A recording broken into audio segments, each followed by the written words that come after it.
Yeah, and I think that's about it for now. So we start with Marco Romito from Pisa, who's going to talk about generalized point vortex models. Thanks.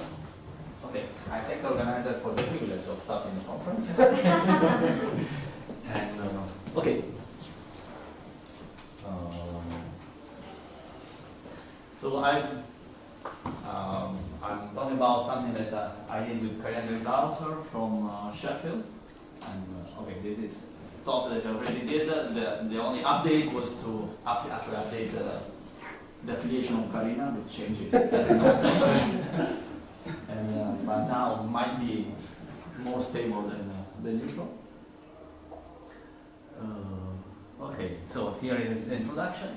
I will talk about kind of approach about equation that generalize the Euler equation. So I will first of all I will show you the equation and the approach, which is based on point vortex dynamics. And so in the first part, I will show that actually this point vortex dynamics has something to say about these equations, as in the case of Euler equation. And then I will consider some statistical mechanics over these point vortices, and I will show you that there's the meaningful limit is a mean field limit, and the overall problem here is that the interaction between points is extremely singular, and in principle does not allow to define an equilibrium measure, like a Gibbs measure on these vortices. Nevertheless, one can still prove a mean field limit and an analysis of fluctuations, which is the last part of the talk. Okay.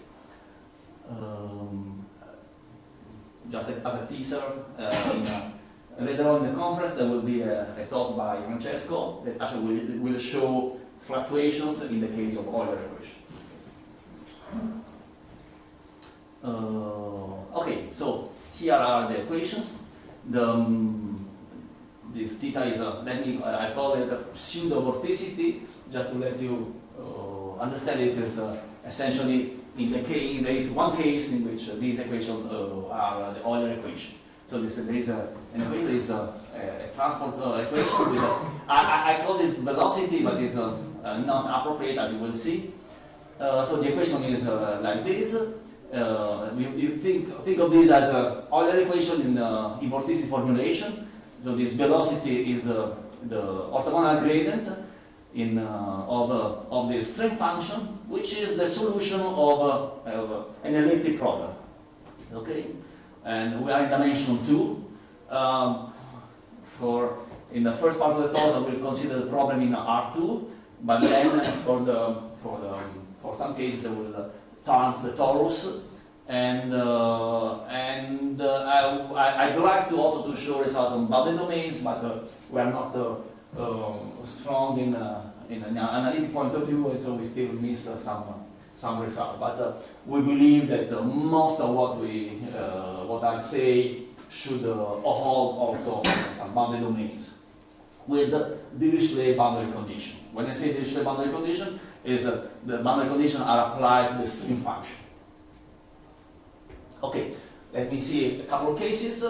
The only thing that distinguishes this problem by Euler is this exponent m, but when m is equal to 2, we are really dealing with the Euler equation. And when m is equal to 1, this is the implicit subphase quasi-geostrophic equation. Most of the time, I will consider this parameter between 1 and 2, because it's analytically the most feasible, but it's not in general restriction. There are some structural restrictions, but sometimes they're just technical. We are not able to do something we would like to. Okay, as in Euler equation, there are like tons of conserved quantities. Okay, the one that we will use are the following. First of all is the entropy, so the alpha of this pseudo vorticity. And the second is the kinetic energy. And so you see that there is a slight difference with Euler, because the kinetic energy is not the square of the velocity, but is this product between the. So that's why this it is inappropriate to call this velocity. And then there are some other quantities that will be meaningful later on, which is the center of vorticity and the moment of inertia. Okay, so this is essentially a presentation. What are point vortices? And okay, simply point vortices are solutions which are delta functions. So you think of points that move according to this velocity field, and they end up providing a solution. What I mean by a solution? Okay, the string function solves a elliptic problem, so you can write down this pseudo vorticity as in terms of the green function of this elliptic problem, which is a fractional Laplacian in this case, and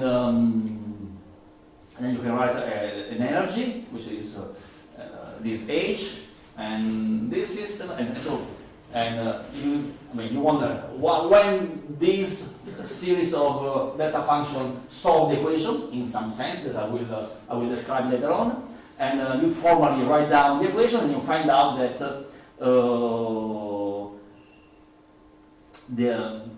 this position should solve this equation. There are some coefficients here, let me call them intensities of vortices, which actually correspond to the vorticity of a point in the case of Euler, and they can stay constant. It doesn't matter. In order to have this term to be a solution, you don't need these intensities to change. You just keep them constant.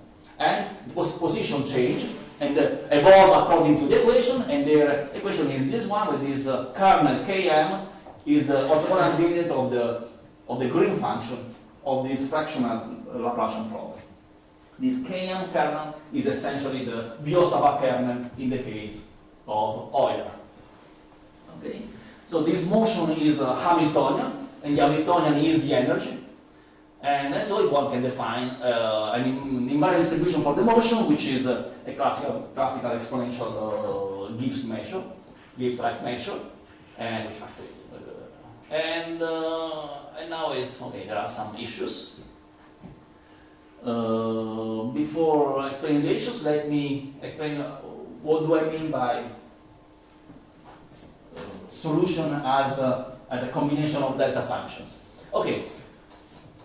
They actually are, as a measure value solution, as long as one neglects the self-interaction of vortices. Because essentially the single vortex, in principle, define a pseudo-vorticity which is infinite at the point, and so this creates a singularity.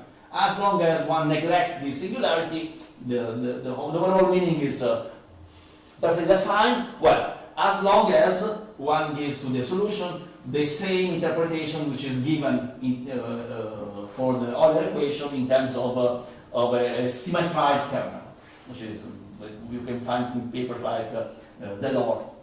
And okay, in this case, the kernel is still singular because given the singularity of the fractional Laplacian, this Delors kernel is still singular. But nevertheless, at least in terms of the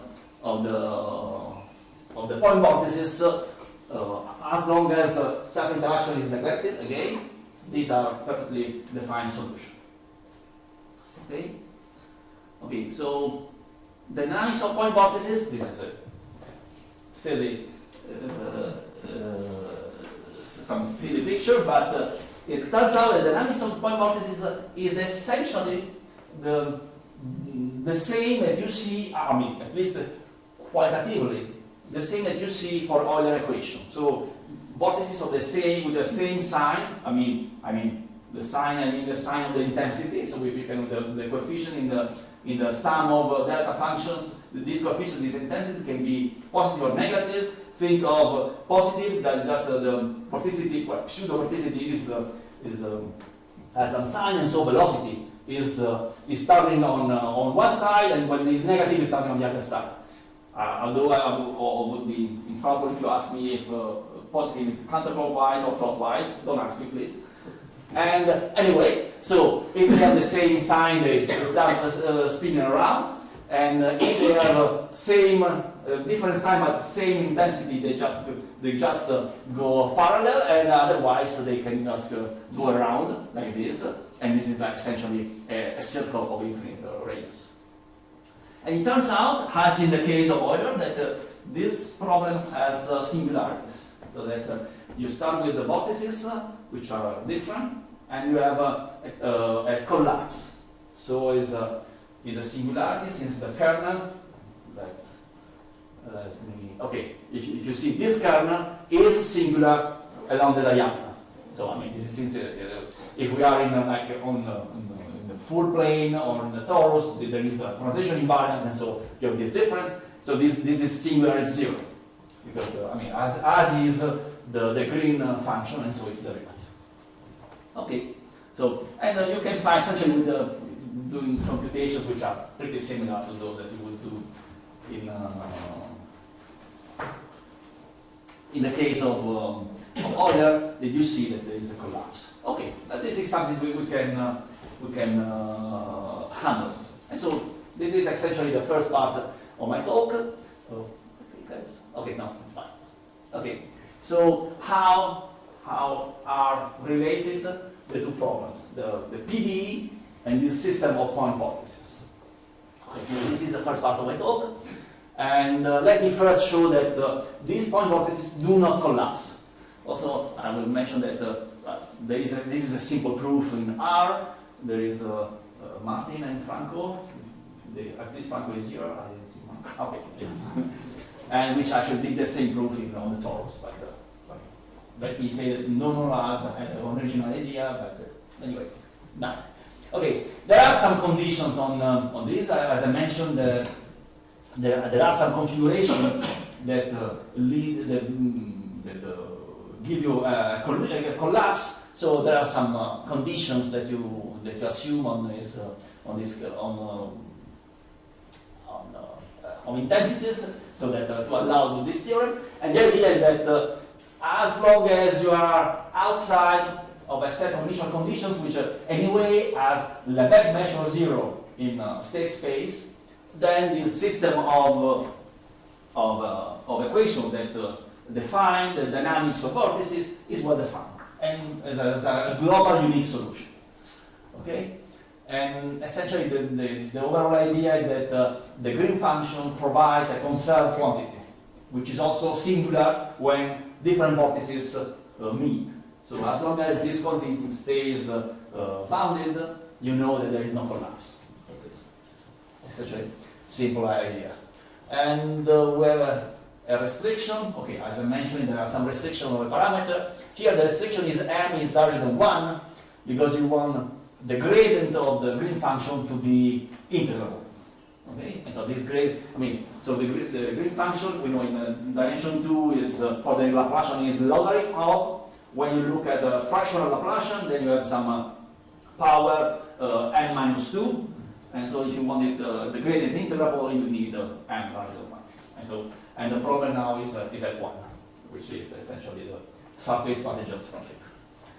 Okay, so now, so this shows that the system of vortices is well defined. So I'm not talking about something which does not exist. Now, the second step in this validation of vortices is to see, okay, I claim that these are solutions of the equation in some sense. Now I will show that in a way this point vortex solution can be approximated by a smooth solution of the equation, and vice versa. Some like special solution, like blob solution, conversion to vortices. So there is a two-way connection between the two problems. I can solve the PDE, and with some special initial condition, there is some small parameter, and when the small parameter goes to 0, I get vortices, and vice versa. I can approximate with vortices some solutions of the equation. So there is a strict connection between the PDE and this system of vortices.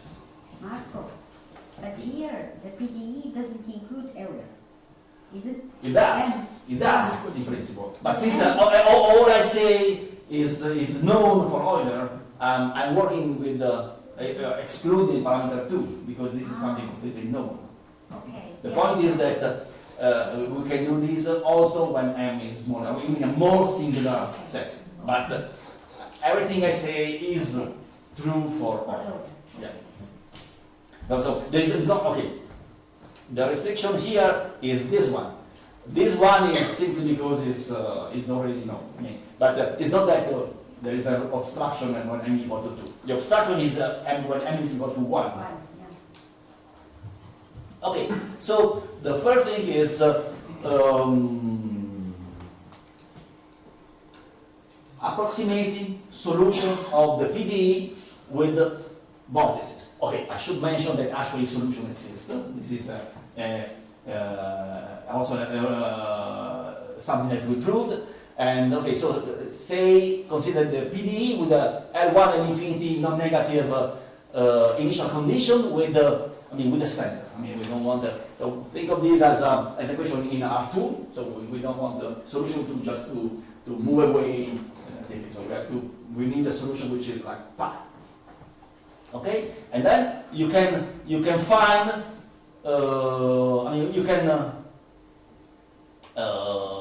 Then you can set up a system of vortices like this one, so that if this at the initial time the system of vortices approximate the initial condition, then you can find a solution of the system of vortices that approximate the solution of the PDE. What is W1? Okay. Now, in which sense there is this approximation? This is a Wasserstein 1 distance. Okay. Because think of this as a distance of measures. Okay. Even though, yeah, I mean, the R1 condition here is to think this as a measure, and then infinity makes everything easier. And non-negative, because we think of this as a non-negative measure. So it's a kind of, essentially a probability measure with first moment in our language. Okay, and okay, there is a caveat. It's not like we are able to prove that we set up this convergence and we can find any convergence. There are some slight problem. And and now I have to, once I get the level 0 result, let me go into the details. Unfortunately, there are a couple of issues. The first issue is that we just proved that there is this convergence holds on a subsequence. Okay, and the second is that we don't really prove that the system is the original system of vortices that converges to the problem, but we need to have a regularization of the system of vortices. But this regularization disappears as long as this parameter goes to 0. Okay, essentially we need some stability results of the system, which we cannot achieve on the full real system. But on the other hand, this small parameter goes to 0 whenever the system of vortices approaches the solution. And then there is vice versa.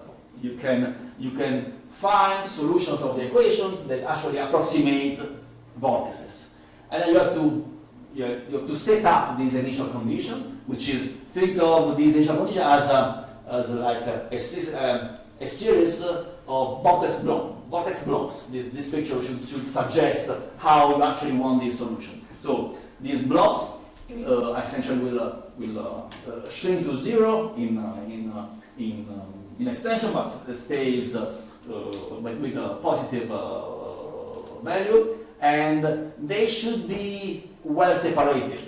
So to have some stability condition. And the idea is that, and now there is another restriction here, square root of 3, which I believe is technical, and should be 1. And okay, you consider a weak solution of the original equation. Let me stress that there is a clearly marked a weak solution, because we don't have, maybe you may say we are not able, but we do not have a result of uniqueness even in L infinity. like a Udovich-like result in this setting. Maybe I don't know if it's true, and we didn't even try to get anything. Right? But anyway, this result, you know that you can find a series of a weak solution for any epsilon weak solution, such that this result is still true. So what is the result is you consider by epsilon a weak solution, and with this initial condition, and then you can prove that there is a weak convergence of this solution to the system of vortices. Okay, and the intensities are given by the intensity of these blobs, and with the initial condition, which are the centers of these blobs. So the idea is that you look at this system, and with these numbers and with these centers, and these centers and numbers are concerned by the dynamics whenever these blocks are shrinking. Okay. And another word on this square root of 3. So what is the point? The idea is why this square root of 3? Because we use as a solution of the inviscid system. There is a recent result by Rosenfeld, which should be is a student of Natasha Pavlovich, and he proved that he went up to 1, but in this case, this theta epsilon, these theta are not the solution of the inviscid problem, but solution of the viscous problem. So he looks at the viscous version of the equation with viscosity that goes to 0, and in that case, he actually can prove this result up to 1. But just because he looks at the viscous problem, it makes sense. It's not like I'm not saying that it's a. But this square root of 3 comes as a restriction in our proof when we use the inviscid equation.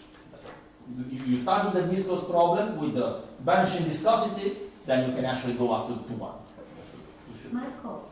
Yes. And when m is equal to 2 is true. If that's the question. No. Yeah. Can you say something? I didn't understand what you said about uniqueness. Can you? We don't know if the equation is unique, as a unique solution, like in an infinity, or maybe you need something more. I don't know.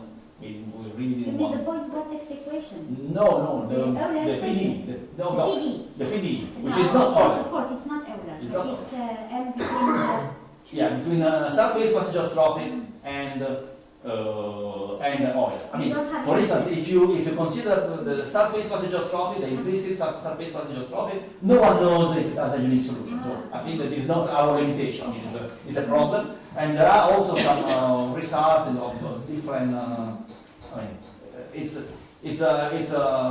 People has mixed opinions about the uniqueness of surface quasi-geostrophic. So it is no problem.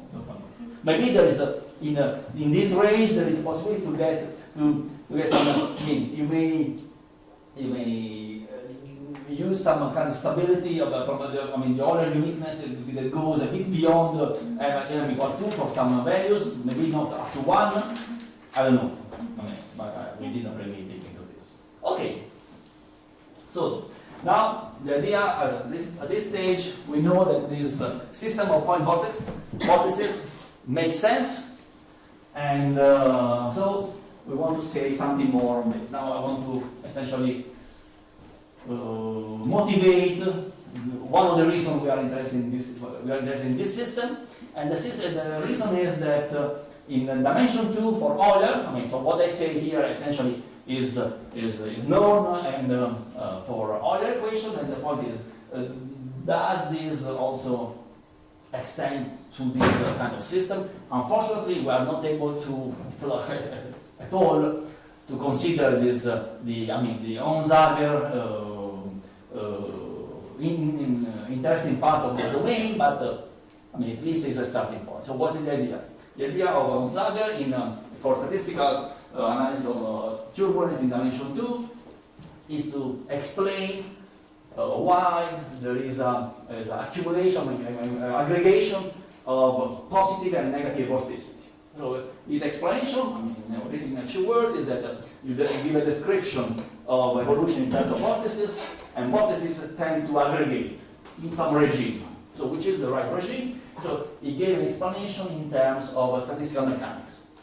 So what's the idea? The idea is that you look at this measure, which is E minus beta Hamiltonian. The Hamiltonian I showed you at the beginning, at least in the case of Euler for Onsager.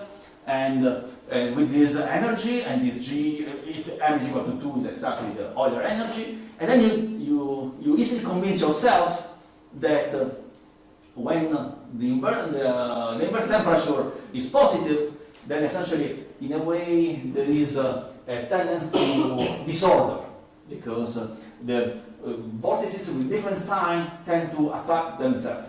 Okay, so there is a kind of mixing of positive and negative vorticity.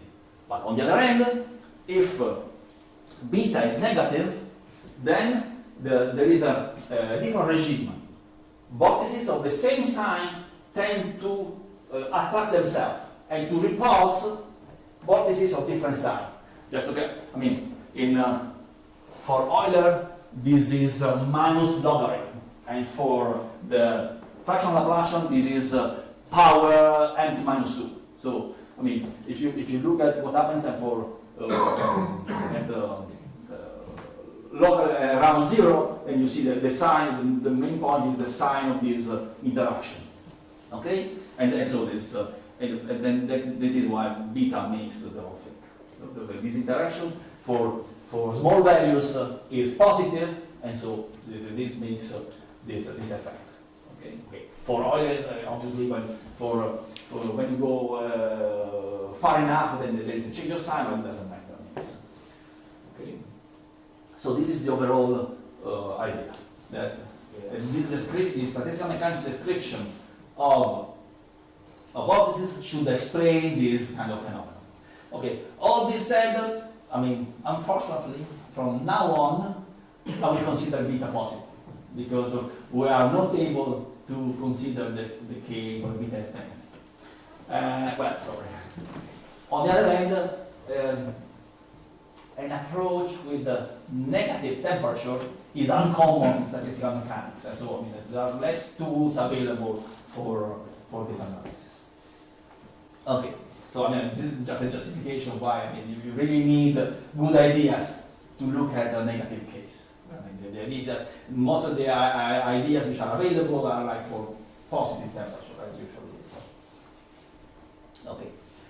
Okay, so let me explain in very shortly the issues now for this problem. One issue is related, is a general thing. For instance, at least for Euler and for the point vortex system for Euler equation was I mean recognized some time ago by Frederick, I think it is, that there is no meaningful thermodynamical limit. Okay, and so people, I mean, and then they convinced that the right regime to obtain a non-trivial limit is to look at the near field limit. Essentially, you can, I mean, you can realize this by looking at an expansion of the energy, of the kinetic energy, and try to see for which regime of the temperature you have a finite energy or something. Okay, and then you realize that the regime is that when beta goes to 0 as 1 over n. Okay, and so this is a general issue that holds also for Euler equation. And then we turn to the second issue, which is the one now which is the most significant for the analysis that is going to follow, is that at least when m is smaller than 2, essentially this equilibrium measure for vortices makes no sense. At least when there is at least one negative, one vortex of negative intensity. The point is that you see the measure is this one. This is minus Hamiltonian, and the Hamiltonian contains the Green function, and the Green function has a singularity which is polynomial. So there is no way to integrate this in some way. I mean, unless all intensities are positive. So that so this is minus something which is singular, so it's very much integrable. But as long as there are some negative, okay, let me say, as long as there are vortices of different sign, because all negative also is okay, because the intensity in coming to the Hamiltonian as a product. So if they are all of the same sign, the product is always positive. But as long as there are at least two vortices of different sign, this measure is not integrable at all. I mean, it's like simply not. Okay. let me mention also that given the approximation we do, we are also able to consider easily intensities which are random. With some law, and the requirement of this law is that it has bounded support. So it's supported in a compact set. But this is reasonable, and essentially you can find a similar requirement also at the level of Euler equation. So what is essentially the simple and natural idea is to regularize the interaction. So we have an interaction which is given by the green function, and we regularize it by, for instance, by this regularization. Is not essential. This is what we used for the very beginning, but you don't really need to have this exponentially damped regularization at the level of Fourier space in frequency. As long as you have some simple properties of this regularization, everything is true and correct. But just to fix ideas, we consider this regularization. Okay? So the original green function should correspond to epsilon equal to 1, to 0. And so that is 1 over k to the m. So this is nice thing of this green function on the torus. And that's why from this point on, we look at the case of the torus. Just saying that. The problem of bounded domains is that, well, bounded domains have a boundary. And so you have to take the effect of boundary into account, which is extremely meaningful because even for Euler, boundary creates vorticity. So it has a meaning. These technical problems are actually the counterpart of a serious, phenomenological problem. So it has some differences, and these differences are due to the fact that there is an additional phenomenon to take into account. So from now on, we consider torus. Maybe in a few months, I will be able to say something about the case of a bounded domain. Okay, so first of all, let me say what happens when epsilon is finite. So we look at the problem when the regularization is fully acting on the problem. Okay, so now the problem is, so to say, easy because the interaction between the particles is bounded. So essentially everything, this is a kind of easy problem. And by the structure of the equation, you see that, this is a classical, that this equilibrium measure, now this epsilon tells us that this equilibrium measure is the one with the regularization. So this equilibrium measure is the unit minimizer of the free energy.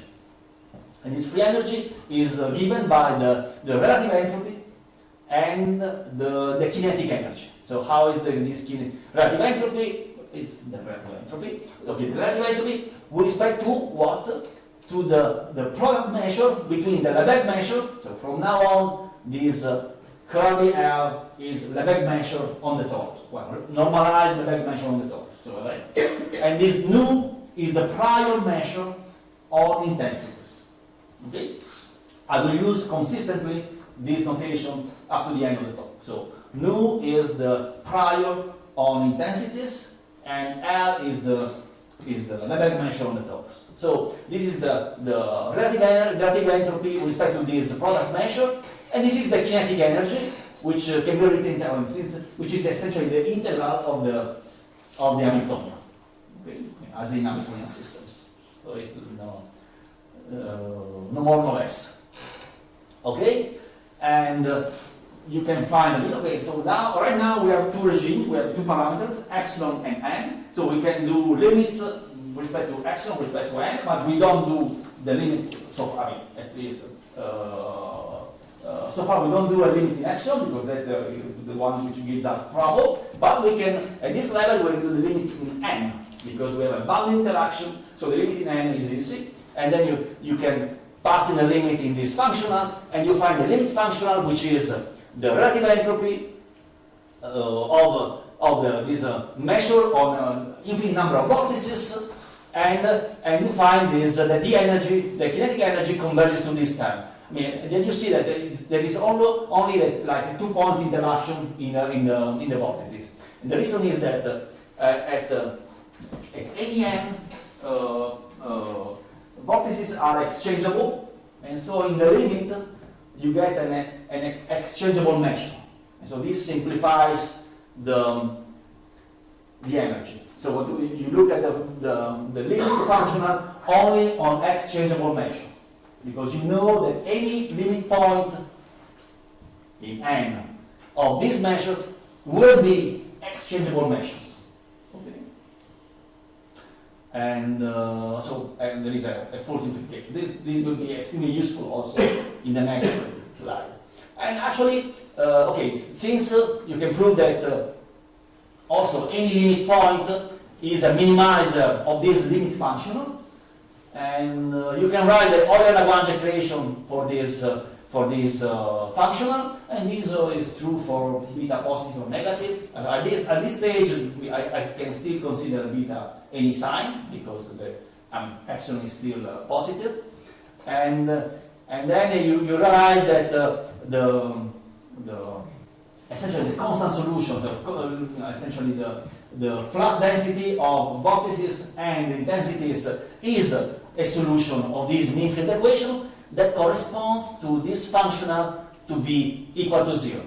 Okay, it turns out that this thing is positive, because this is the relative entropy is positive, but like Gibbs inequality. So this energy is positive, and so this must be a minimum. And when beta is positive, this function is also convex, and so this is the unique minimum. Okay, when beta is positive, solution is essentially solved.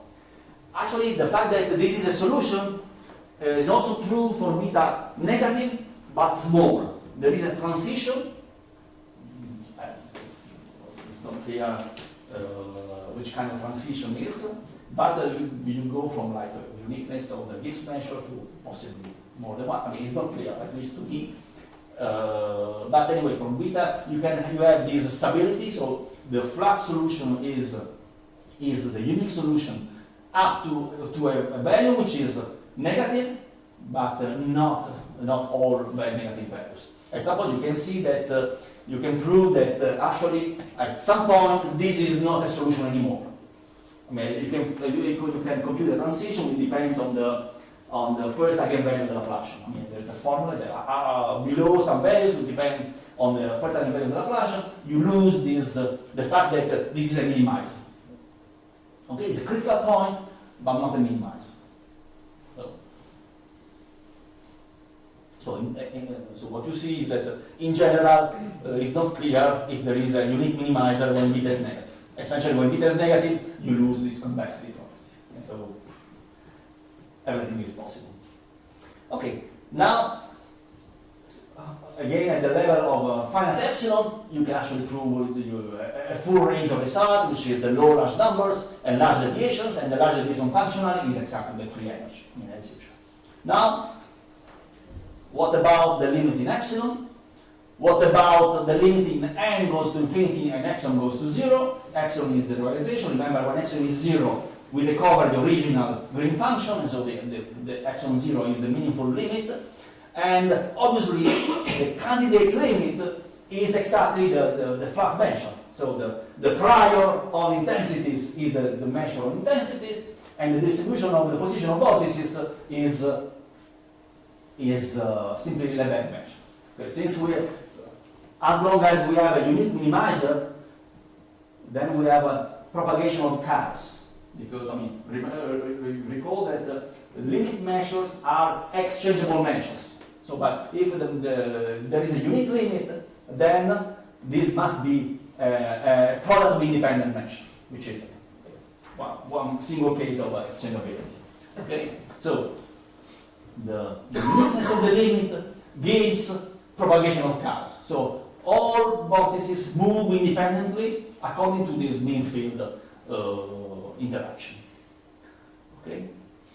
So and the large deviation is standard. You look at the density of vorticity, and this has a rate function, the free energy, and speed n. So okay. So now obviously, since at any value of epsilon, the minimizer is this flat measure, I mean, so this is also the candidate limit for the case when epsilon goes to 0.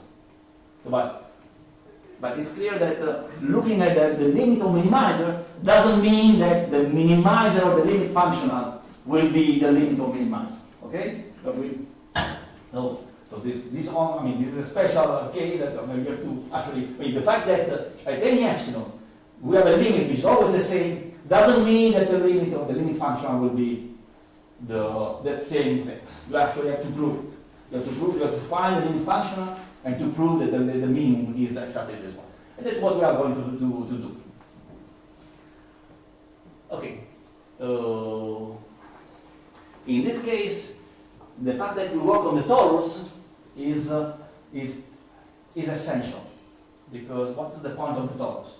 The point of the torus is that the torus is a compact surface, and so the total vorticity is 0. Okay, but you need to assume this to have a meaningful equation. Okay, so you have a conservation of the total vorticity.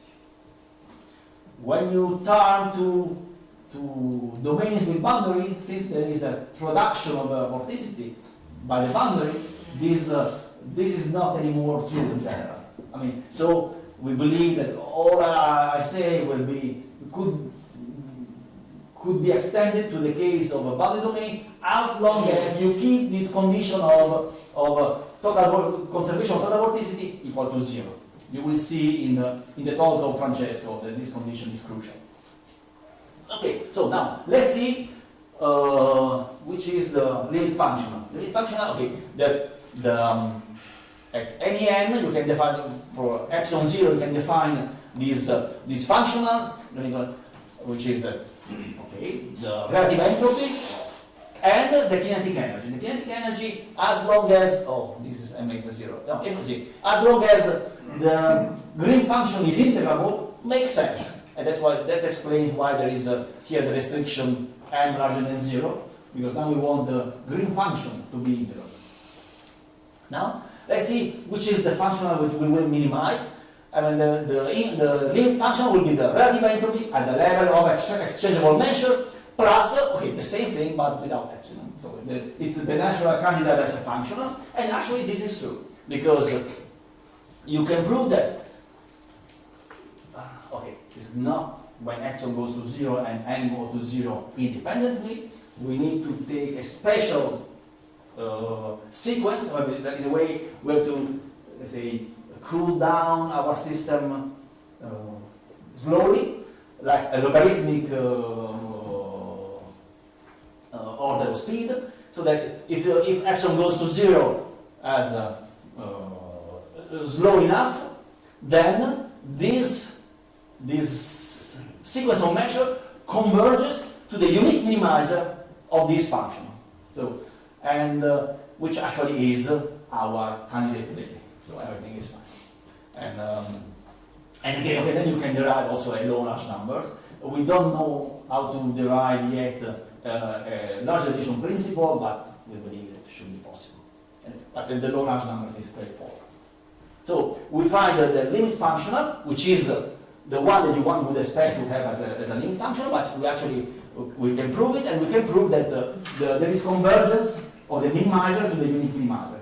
Fortunately, they are all the same, but in this case, the main point is the fact that the limit is the minimizer of this limit function.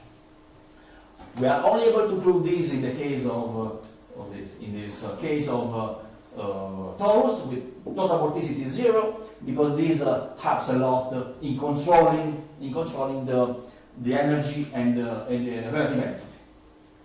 Okay. What is the point? Okay. I told you the point. The main point is that total vorticity is 0, and I mean, technically speaking, the difference between Euler and this case is that when this is m equal 2. Sorry, this is the same mistake I did on the previous talk again with the same slides. The point is that in the case of Euler, you have a special tool which is Moser-Trüdinger inequality that lets you control the energy by means of the relative entropy and vice versa. So in a way, the two things are you could control one with the other. When we go with m smaller than 2, this is not true anymore. You can control one, but not the other. And so this makes this large deviation analysis more difficult. Okay. In general, one would like to prove gamma convergence of the free energy, and this is easy, so it's quite easy because we were able to do it easy when total vorticity is 0, and when it's not, it looks more challenging because of this technical problem, which in dimension for Euler is easier because of this extra. Moser-Trüdinger inequality is essentially a limit. Almost. Okay. Is a limit embedding, also a somewhat embedding. Essentially, you know it. H1 in dimension 2 does not embed in bounded function, but you have this Moser-Trüdinger inequality, which is essentially the exponential of the H1 norm is bounded. So it's really, then there is an unexpected connection with these analytical problems. Okay. And once we have low large numbers, it's also natural to prove central limit theorem, which is actually true. And well, obviously, when epsilon is finite, so we are in the full range of our approximation, you have a central limit theorem, and so the sample density of pseudo vorticity when you rescale by the central limit theorem scaling converges to what you would expect. So the measure which is given by the entropy and the regularized energy. Okay, and the energy is hit by the beta, so the inverse temperature, and the entropy has a coefficient this inverse second moment of the intensity, which is computed with respect to the prior on the intensities. So now, what can we do about our problem? We know that there is a nice choice of the regularization parameter that gives us a limit for the problem, and with the same choice of this sequence, I mean, of the same order, I mean, then you can actually prove that you have a convergence. Okay, I wrote this in. Okay, you have a central limit theorem with essentially with the same covariance, but with the energy which is without, with epsilon equal to 0. But here I wrote it in terms of the sample of the empirical pseudo-vorticity, and so the limit is this one, and the covariance is exactly the one you would expect. So identity that corresponds to the entropy and to the Laplacian minus this. Okay. So it's essentially it's the same. But here I wrote it smartly. I wrote it in a more evocative way. That here is more hidden, but it's exactly the same when with epsilon goes to 0. Epsilon equal to 0. Okay. Why this is true? You will see a more sophisticated proof of this in the talk of Francesco. But there are some simple ideas. You look at, you try to prove convergence of characteristic functions, and you use this like a sign-Borel transformation, which for me is nothing else than the characteristic function of the Gaussian measure, and then you do an expansion of the partition function. As long as you can control a partition function, you can control everything, and then in particular you can control these exponential functions.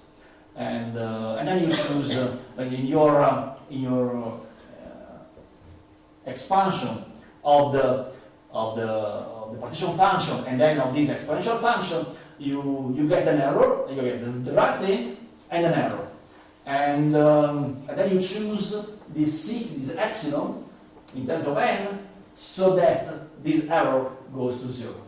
That's the overall thing. because at least in this,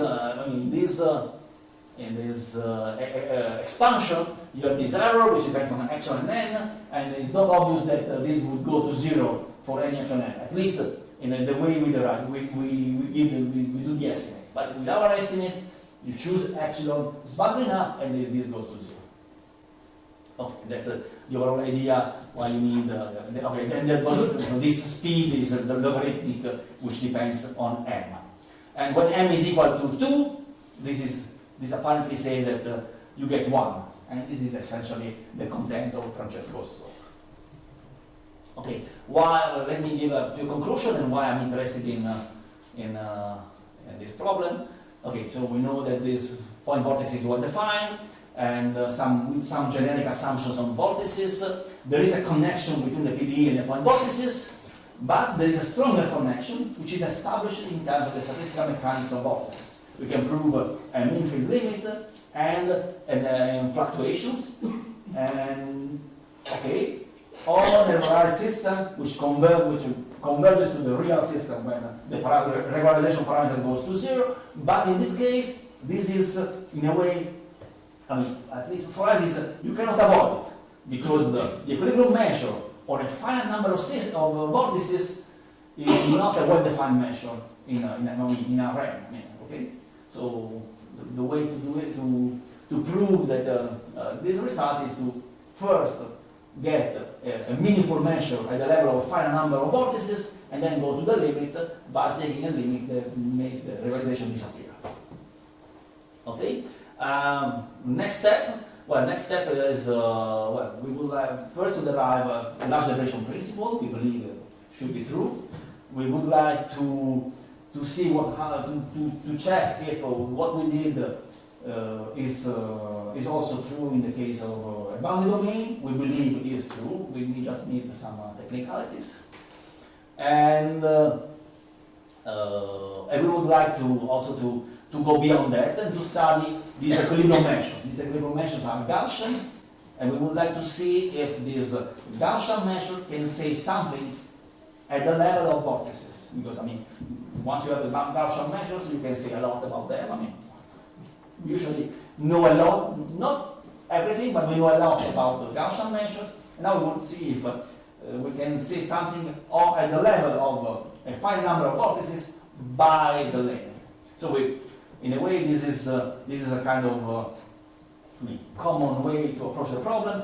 You look at the properties of this limit object as Gaussians. These are universal objects. We got this limit by means of point vortices, but Gaussian measures emerge as a limit. In general limit. This is the value of the central limit theorem, and we would like to see if some properties of these Gaussian measures can be recognized at the level of vortices. The one I'm interested in is the one related to the geometric properties of these Gaussian measures. There is some work of physicists that claims that this lines of vorticity or pseudo-vorticity, this is a general statement that holds for Euler, but also for these models. And this is the main reason why I started studying these models. They claim that these lines of vorticity have some special structure, and they claim that this special structure should have something about the turbulence in dimension 2. I'm not really convinced that this general statement should hold, and that's the reason why I started studying this problem. But this is all yet a really very early stage of analysis. Okay, so thank you very much.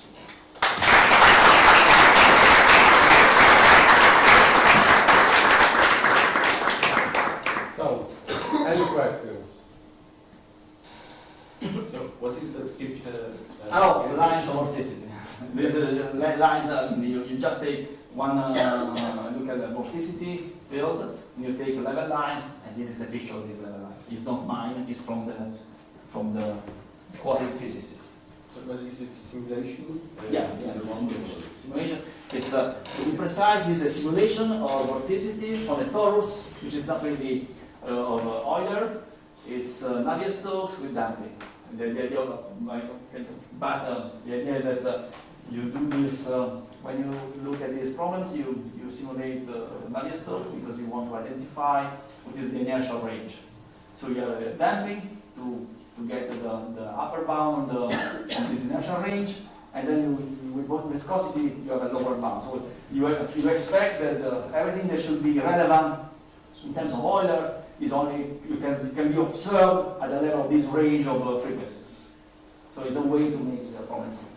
And then essentially if you take the damping to 0 and viscosity to 0, you get this full range, which should be the one of Euler. So that this inertial range holds in any frequency. And in dimension 2, you expect these two phenomena, and I believe that in this case, the relevant one is the inverse cascade. So that energy goes from small scales to large scales. Which you believe is that what I said at the beginning, is that Zander from the beginning wanted to explain the emergence of these large structures. So it cannot be a problem of small scale dissipation. That's why it's something that happens at the level of inverse cascade, so energy going from small scales to large scales, and it's something that happens for Euler and for all these models I introduced. So there is some common features of these models. One of them is physical in a way. It's essentially this existence of this inverse cascade. And since I believe that this geometric structure is related to this large-scale structure, I believe that this is the right way to approach the problem. Any other questions? I have a question. So you said you are interested in these Gaussian measures, but they are not the unique ones, right? Because I mean, it would be interesting to. Do you think it will explain Unfortunately, something? Sergio just left the man. Ah. He's the relevant person for. I mean, there is a coffee break in okay. 1 minute, so. And I mean, okay, this is also. I mean, these Gaussian measures emerge. I mean, it was someone calls them as Albedo Cruzeiro measures because they emerge as invariant measures of Euler. They are invariant measures also in this setting. I should mention that the large numbers gives an stationary solution of the equation, while the center limit theorem gives you a stationary solution in terms of a statistical stationary solution. And so one way to interpret this center limit result is that these Albedo Cruzeiro measures are meaningful for the problem because they emerge in terms of fluctuations. I mean, if you talk with physicists, say, no, these are Gaussian, they mean nothing. I mean, turbulence is not a Gaussian. But you see that in terms of fluctuations, you see these Gaussian measures that are this in a way is an interpretation of this physical interpretation of these Albedo Cruzeiro measures. No, there is what I'm asking is that if you think about the simulation, since in the simulation you have to add the viscosity, do you think it has to be defined by these Gaussian measures? Because I didn't do the simulation. I mean, yeah. so I think that when they do simulation, is exactly what I said before. They do that because then they can actually observe the right, the full range of when the phenomenon actually happens. If you have Euler, then it will happen at any scale, and you cannot simulate any scale. So that I think that's why they do this simulation in this way. I don't think they want to emerge something else. They don't want to see something else. They just want to see the red thing, and they want to see the full range of it. But this is a common. I mean, it's not unreasonable. What they did is common. Okay, so let's thank Mark again and